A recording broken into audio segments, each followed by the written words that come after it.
Throughout history, different cultures have embraced beauty standards so extreme that they blurred the line between admiration and agony. From crushed bones and burned hair follicles to suffocating garments and poisoned skin, people have reshaped their bodies in pursuit of an ever-changing ideal. Some of these practices were symbols of status, others were rites of passage, but all came with a painful cost. Join us today as we talk about the most painful beauty standards in history and torturous practices across civilizations. Among the most painful beauty trends in history, few were as brutal and widespread as foot binding in China. For centuries, this practice shaped ideals of feminine beauty, transforming feet into tiny, curved structures known as lotus feet. It was a symbol of status, a mark of elegance, but at an unimaginable cost. The process began in early childhood, often as young as 5 years old.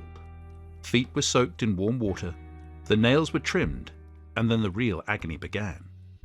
The toes, except for the big toe, were bent under the sole and tightly wrapped with cloth. With each passing day, the bindings were pulled tighter, breaking bones slowly and forcing the arch to curve unnaturally. The pain was excruciating, and the risk of infection was constant. Flesh would rot, and sometimes toes would fall off entirely. Yet this was not seen as a failure, it was a sign of success, making the foot even smaller. The ideal size? Just 3 inches.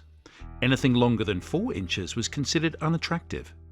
To achieve this impossible standard, the bindings remained for life, forcing the feet to stay unnaturally small, fragile, and permanently deformed.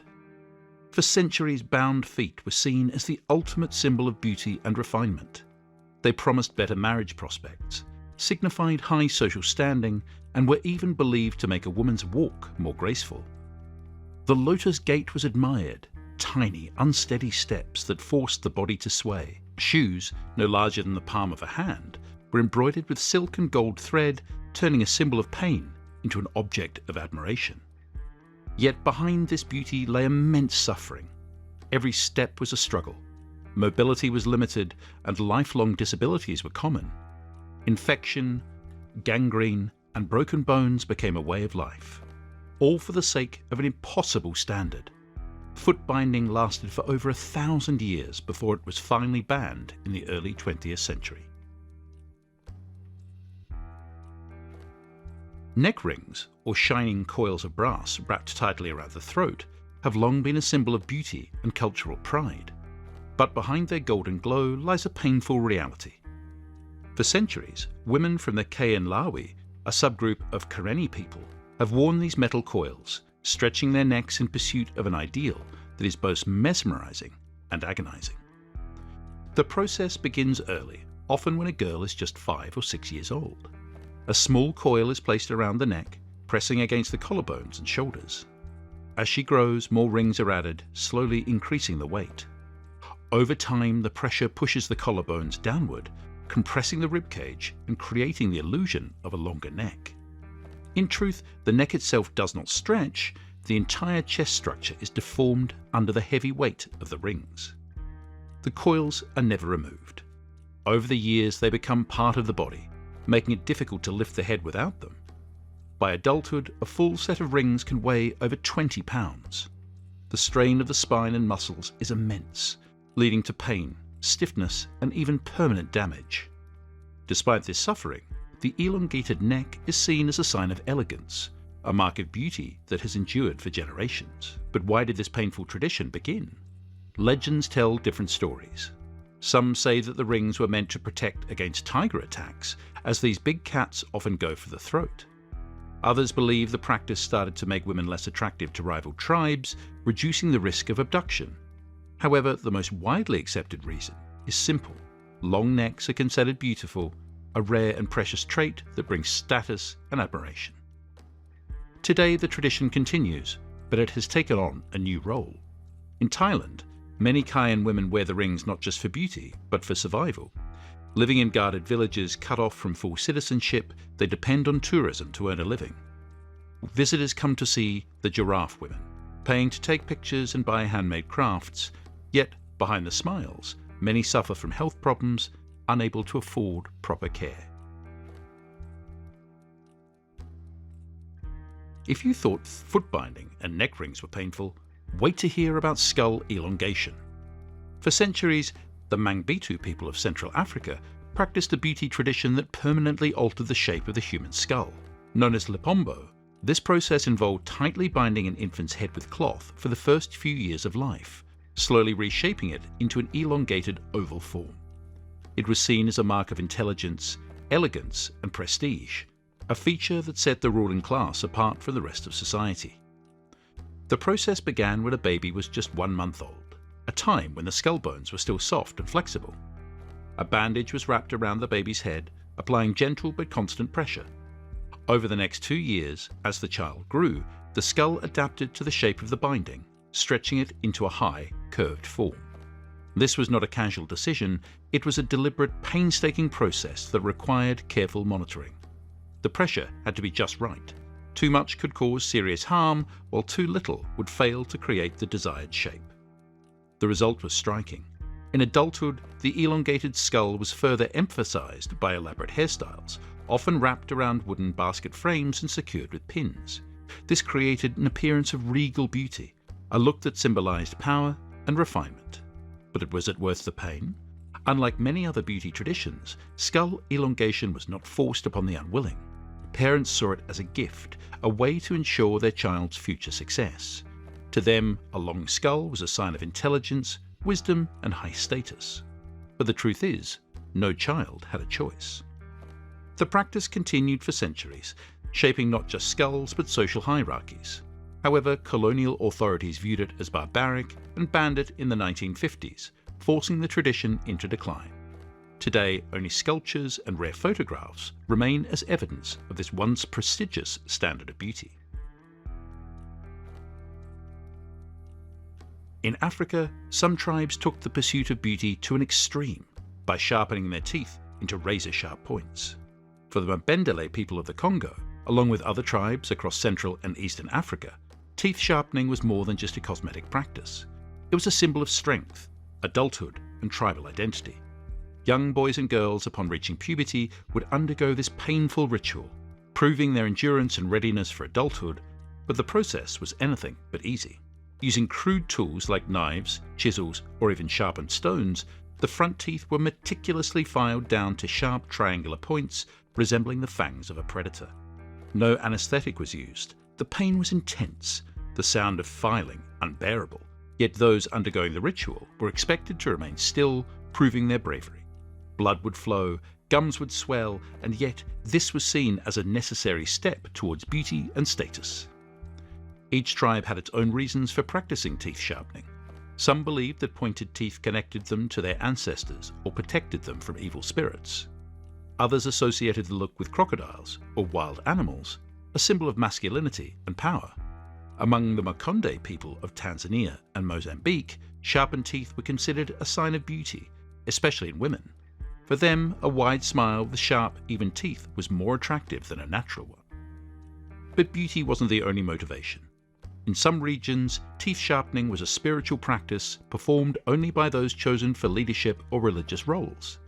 In others, it was a tribal marker, ensuring that outsiders could instantly recognize where someone belonged. The painful tradition began to disappear in the 20th century as colonial influences, modern medicine, and changing cultural values led many to abandon the practice. Today, only a few remote tribes continue the ritual, holding onto their ancient traditions despite outside pressure.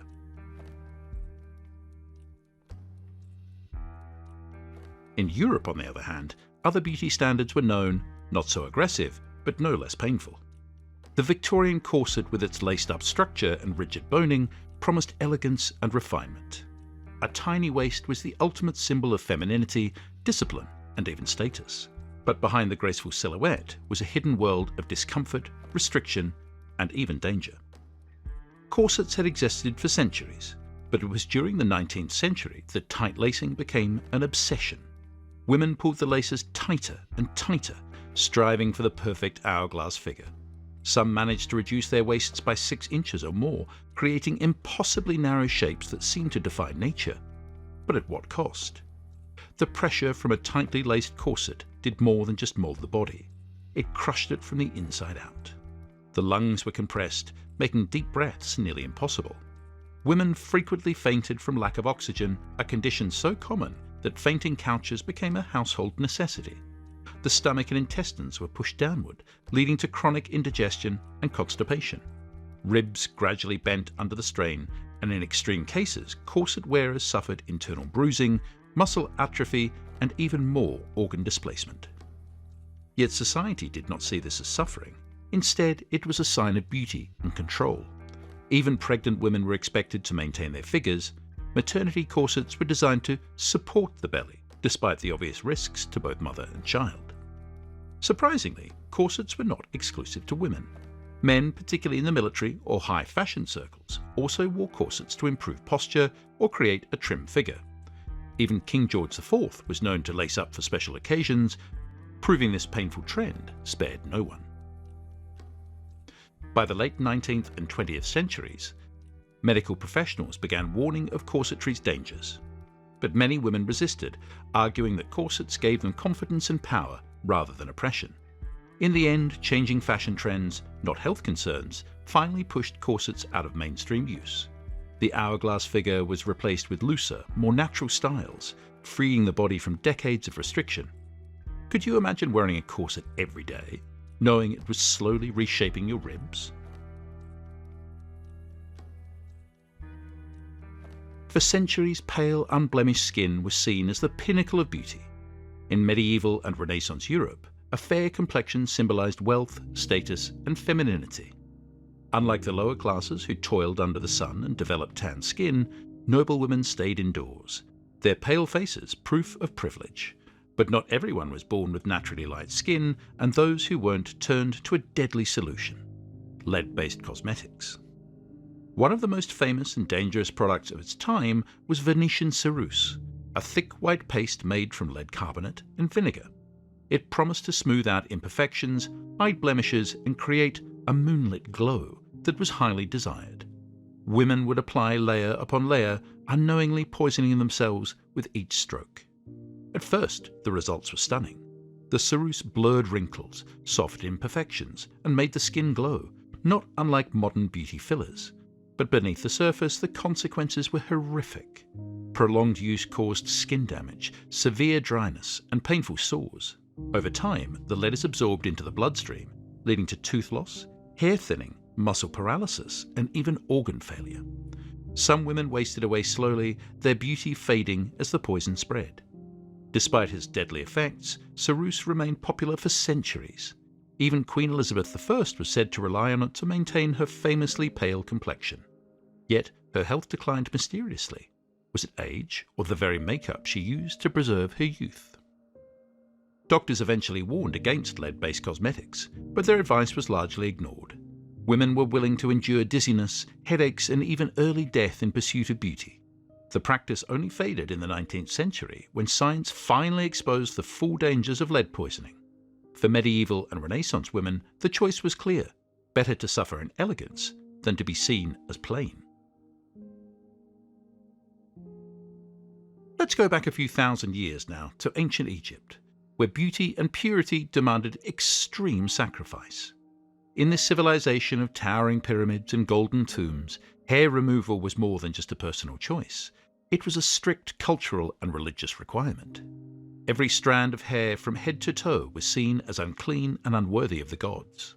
For Egyptian priests, this belief led to one of the most painful beauty practices in history: plucking out every single hair on their bodies. Nothing was spared, not even eyebrows or eyelashes.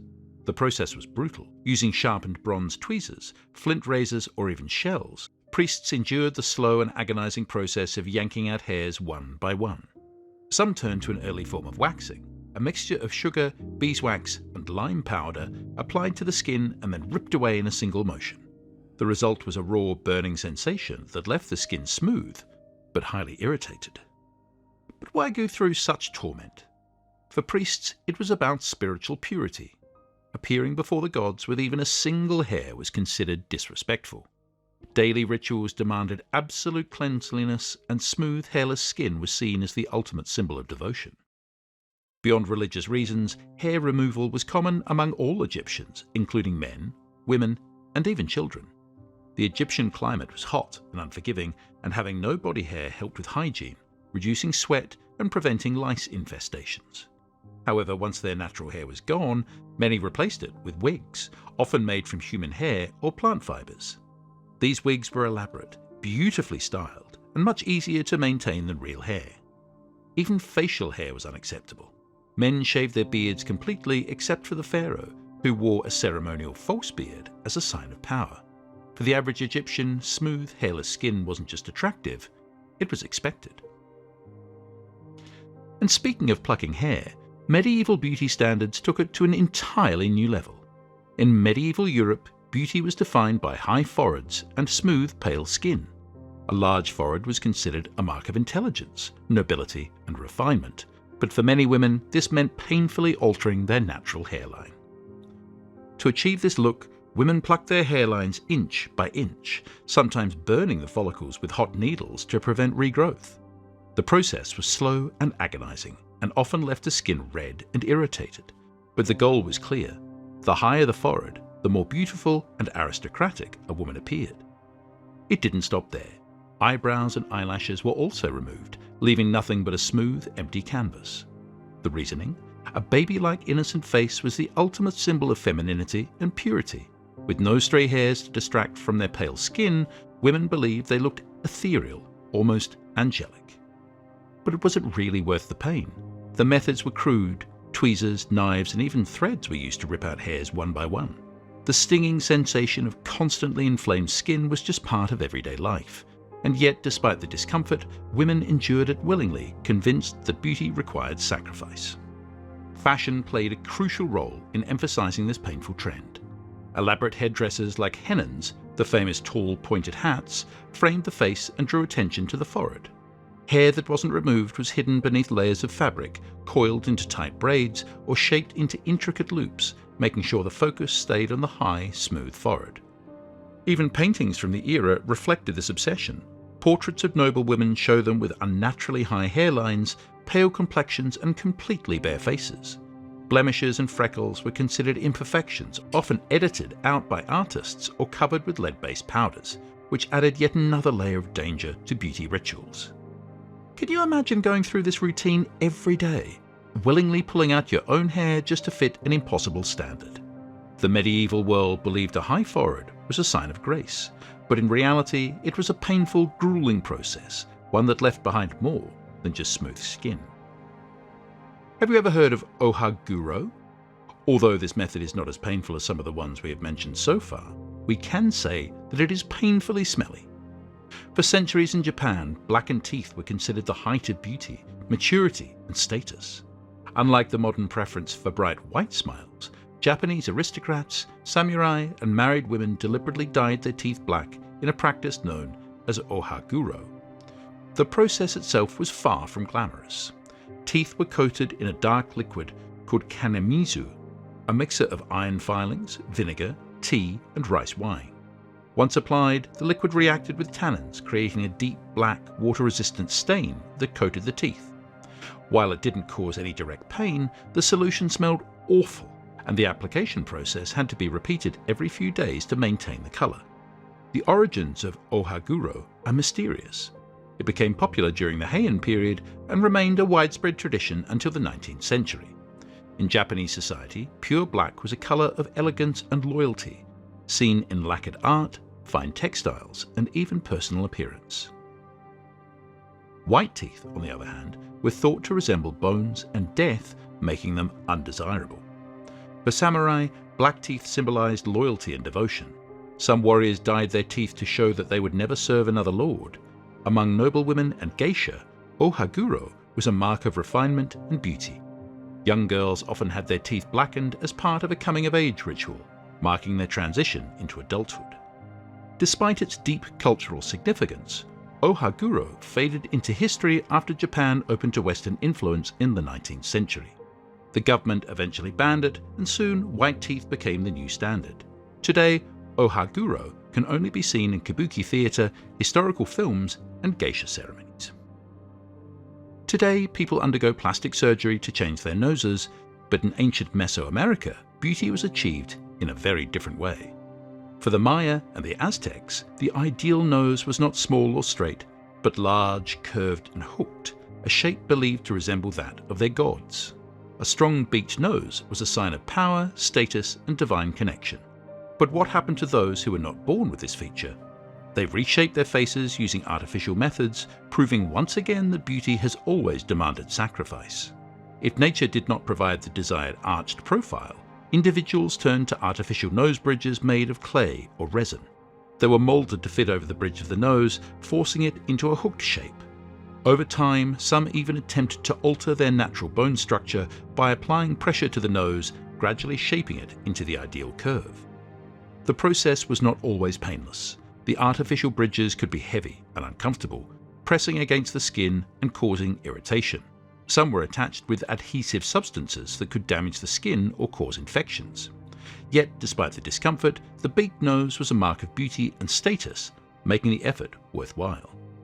The fascination with facial modification extended beyond just the nose. Among the Maya elite, it was common to file teeth into points, insert jade inlays into the enamel, or even undergo skull shaping from infancy. All of these painful transformations were meant to reflect divinity and nobility, setting the upper class apart from commoners. Imagine waking up every day and attaching a clay bridge to your nose, feeling its weight as you move. Would you be willing to endure such discomfort just to meet society's beauty standards? This practice, like many others, faded with the decline of Mesoamerican civilizations, replaced by new cultural influences. But the desire to reshape, redefine, and enhance one's own appearance remains as strong today as it was centuries ago. Beauty has always demanded sacrifice, but some of these historical beauty standards went far beyond simple discomfort. They pushed the limits of pain, endurance, and even survival. Looking back, it's hard not to wonder, was it truly worth it? Which of these beauty rituals do you find the most extreme, and how do you think modern beauty standards still reflect these painful histories? Share your thoughts below, and let's explore how far people have gone, and still go, in the name of beauty.